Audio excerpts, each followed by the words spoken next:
अस्सलामुअलैकुम, मैं हूं तुबा खिजर हयात और आप देख रहे हैं न्यूज़ 360। आज बात करेंगे उन मसाइल के बारे में जो हर शहरी का बुनियादी हक हैं और हर शहरी को मिलने चाहिए, मगर हमने और हमारी हुकूमत ने, क्योंकि हमने अपने हुकूक नहीं पहचाने और हमारी हुकूमत हमारे हुकूक देने में इतनी ज़्यादा लैगिंग का शिकार है कि हमें अंदाज़ा ही नहीं होता कि हमारे बुनियादी हुकूक है और हमें इसके लिए बोलना चाहिए। बात की जाए पूरे पाकिस्तान की, तो पाकिस्तान के तीनों बाकी जो सूबे हैं उनका हाल बहुत बेहतरीन है। सिंध के हालात बहुत ज्यादा बदतरीन है और आज के मुद्दे में हम बात भी इसी टॉपिक के हवाले से करेंगे। सिंध में सेहत और तालीम के मसाइल। सेहत की बात की जाए तो सेहत की इतने नाकिस सूरत हाल है कि हम ये देख रहे हैं कि जब सैलाब आया तो उसके बाद सबसे ज्यादा परेशानी का आलम तो ये था कि दवाइयाँ किस तरीके से पहुंचेंगी, सैलाब में अब क्या होगा। बाहर से आने वाले बहुत सारे जो लोग थे, बाहर से आने वाले माहिरीन, वो इस बात पे तशवीश का इजहार कर रहे थे कि इतनी तादाद की जो हामिला खवातीन हैं जब ये नई जिंदगियों को जन्म देंगी तो वो किस तरीके से सरवाइव करेंगी। वो तमाम तर मामलात निमट गए। हमने अपनी मदद आपके तहत तमाम चीज़ें की, लेकिन सिंध में सेहत की सूरत हाल हमेशा नाकिस ही रही है। हमने ये देखा कि कुत्ते के काटने की वैक्सीन अवेलेबल ही नहीं होती। कोविड की अगर हम बात करें तो एक बहुत ही बड़ा सिचुएशन थी जहाँ पे बहुत बड़ा सेटबैक था, क्योंकि हम ऐसी चीज़ें खुद भी एक्सेप्ट नहीं करते और हम जो है ये कह सकते हैं कि हमारी हुकूमत भी बहुत ज़्यादा यहाँ पर नाकिस कारकर्दगी दिखाती है। हम अपनी बेसिक सहूलियात से महरूम है, जिस पर हम बात नहीं करते। सिंध, जहाँ पर पूरे पाकिस्तान के तमाम सूबे से कहें कि आगे की तरफ जा रहे हैं, सिंध रोज बरोज पीछे की तरफ आ रहा है। कल के दिन एक वीडियो वायरल होती है सोशल मीडिया पे, जहाँ पर हम ये देखते हैं, तो ये वीडियो है सिंध के इलाके मोरो की, जहाँ पर हम ये देखते हैं कि ये खातून बिलक बिलक के रो रही हैं और तड़प तड़प कर फरियाद कर रही हैं।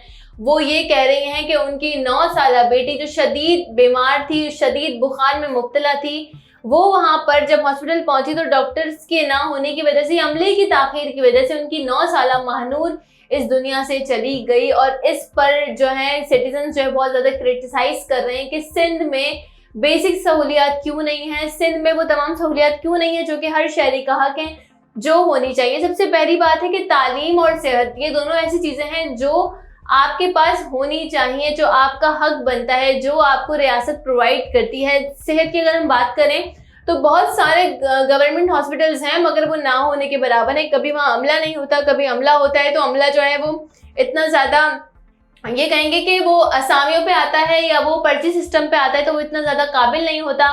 कहीं पर ये दोनों चीज़ें होती हैं मगर बेसिक सहूलतें नहीं होती, कहीं दवाइयाँ नहीं होती, और इस तरीके से लोग जो हैं वो तड़प तड़प कर जान दे देते हैं। और यहाँ पर ये बताएं कि एक रहनुमा है खालिद हुसैन, उन्होंने लिखा है, समाजी रहनुमा है, इन्होंने लिखा है कि मोरू के हॉस्पिटल में इलाज के लिए लाई गई बच्ची इलाज ना होने के बाइस दम तोड़ गई। तो यहाँ पर जवाबदेह कौन है? वीडियो में हम देख सकते हैं कि वालिदा जो है वो बहुत ज़्यादा चीखो पुकार कर रही हैं और वो बता रही हैं कि उनकी 9 साल की बेटी, आप खुद सोचें कि जब एक बच्चा 9 साल का होता है तो जाहिर है वो थोड़े टाइम बाद थोड़ा ये कहेंगे कि हम वो बलोगत में कदम रख देता है। तो अब से कुछ टाइम बाद जब वो 18 साल की थी, माँ बाप की बहुत सारी उम्मीदें बच्चों से वाबस्ता हो जाती है, मगर हम ये देखते हैं कि हमारे पास बेसिक सहूलतें नहीं हैं, हम बीमारी से लड़ने का इलाज नहीं कर सकते। तो हम जो बहुत दूर जाके चीज़ें आती हैं, जो बड़ी बड़ी बीमारियां होती हैं, ऐसी बीमारियां जो कि हम ये कहें कि जिसका इलाज बहुत ज़्यादा ज़रूरी होता है, वहाँ पर हम कितनी ज़्यादा लैकिंग का शिकार हैं। साईं सरकार जो है वो कुछ नहीं करती, बातें बहुत बड़ी बड़ी करती है, दावे बहुत बड़े बड़े किए जाते हैं, लेकिन बिलावल भुट्टो के सिंध में उनकी अपनी ही आवाम जो है वो हॉस्पिटल के बाहर तड़प तड़प कर अपने बच्चों की जानें दे देते हैं। हम ये देखते हैं कि उनकी जानिब से खामोशी होती है, कुछ नहीं कहा जाता। ये सेहत के मसाइल हैं जो आप और मैं रोज़मर्रा की ज़िंदगी में फेस करें। प्राइवेट हॉस्पिटल्स की जो बिल्स होते हैं या प्राइवेट हॉस्पिटल में डॉक्टर की देखने की जो ये कहेंगे ना कि फीस होती है, वो इतनी ज़्यादा होती है कि एक नॉर्मल आदमी, एक मिडिल क्लास शख्स वो अफोर्ड नहीं कर सकता। तो लोग गवर्नमेंट हॉस्पिटल की जानिब जाते हैं और गवर्नमेंट हॉस्पिटल का हाल ये होता है कि वहाँ पर अमला जो है वो इतना बदतमीज़ होता है या अमला इतना ज़्यादा अनप्रोफेशनल होता है कि हम कुछ नहीं कह सकते। और बहुत सारे हॉस्पिटल्स तो ऐसे हैं जिनकी जगहों पर कब्जा कर लिया गया है और जहाँ पर जानवरों को बांधा जा रहा है। सिर्फ यही नहीं, सेहत के मसाइल ही नहीं, बात की जाए तालीम की तो कहते हैं ना तालीम शऊर देती है। तो हमें अपने बुनियादी हुकूक क्यों नहीं पता? क्योंकि सिंध के अवाम तालीम से महरूम है। सिंध के अवाम तालीम के बुनियादी हक से इतने ज़्यादा दूर कर दिए गए हैं, ये समझ में नहीं आ रहा क्यों।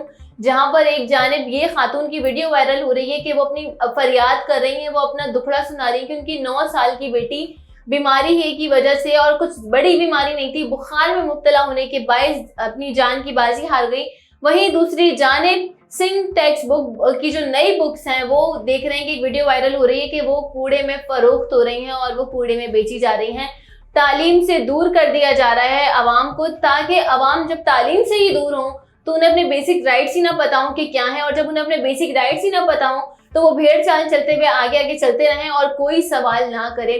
क्योंकि अगर किसी के पास तालीम होती है तो उसके पास अथॉरिटी होती है, वो फिर अपॉर्चुनिटीज तलाश करता है, वो फिर अपने लिए एक मकाम देखता है, वो एक जगह तलाश करता है। अगर कोई बहुत ज्यादा पढ़ा लिखा होता है तो वो अपने लिए जॉब भी उस लेवल की तलाश करता है। लेकिन अगर कोई पढ़ा लिखा नहीं होता है तो जाहिर है वो यही सोचता रहता है कि यार मैं पढ़ा लिखा नहीं हूँ, या काश में पढ़ लेता। तो वो फिर अपनी किस्मत समझ के छोटी मोटी जॉब्स कर रहा होता है, या फिर किसी ये कहेंगे कि जमींदार या नंबरदार के घर में काम कर रहा होता है। वो कभी अपनी वक़्त नहीं पहचान सकता, क्योंकि तालीम बहुत बड़ा हथियार है। और सिंध टेक्स्ट बुक की जो नई बुक्स हैं ये कूड़े में जब ये फरोख्त हो रही है, रद्दी में फरोख्त हो रही है, तो ये सिंध का मुस्तकबिल फरोख्त हो रहा है रद्दी में। क्योंकि अगर हमारे बच्चे, सिंध के बच्चे पढ़ेंगे नहीं तो अपने हुकूक नहीं पहचानेंगे, और जब वो पढ़ेंगे नहीं तो आगे नहीं बढ़ेंगे।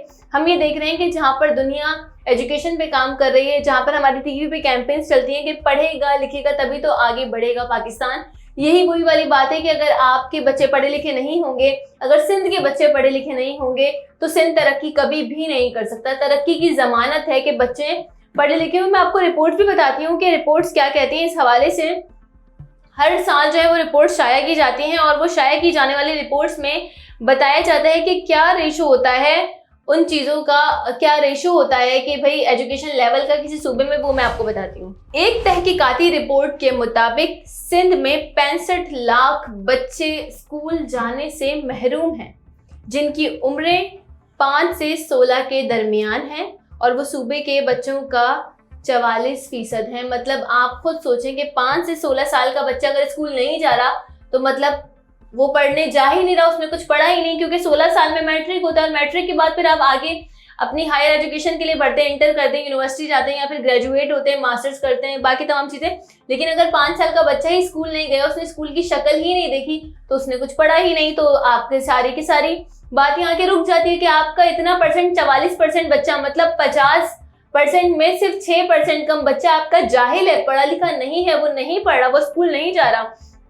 ये आदादो शुमार जो हैं वो बता रहे हैं कि भाई सिंध में 5 से 16 साल की उम्र के जो बच्चे हैं कि अगर कुल आबादी में आपको बताऊं तो 1,46,75,864 है, जबकि 64,84,000 जो बच्चे हैं वो स्कूल जाने से ही कासिर हैं। आप खुद देखें, ये आबादी, इसका जो है ये टोटल आबादी का 44% है जो स्कूलों से बाहर है। और सिंध के 29 अजला में से 21 अजला में आउट ऑफ स्कूल चिल्ड्रन की शरह जो है वो तकरीबन 44% है। मतलब सिंध के जो 29 अजला हैं, 29 जो अजला हैं, उनमें से 21 अजला ऐसे हैं जहां पर जो बच्चे स्कूल नहीं जाते, उनकी टोटल जो फीसद में अगर हम बताएं, परसेंटेज में बताएं, तो 44% बच्चे जो हैं वो स्कूल जाने से कासिर हैं। और दाखिलों की जो शरह है वो अगर हम कहें कि सिंध में सरकारी स्कूलों में दाखिले की जो शरह नुमाया तौर पर ज़्यादा है, 21 अजला में 70% या से ज़्यादा बच्चे सरकारी स्कूलों में दाखिल हैं। बच्चे सरकारी स्कूलों में तो दाखिल हैं, जिसको आम ज़बान में पीली स्कूल कहा जाता है, मगर वहाँ पर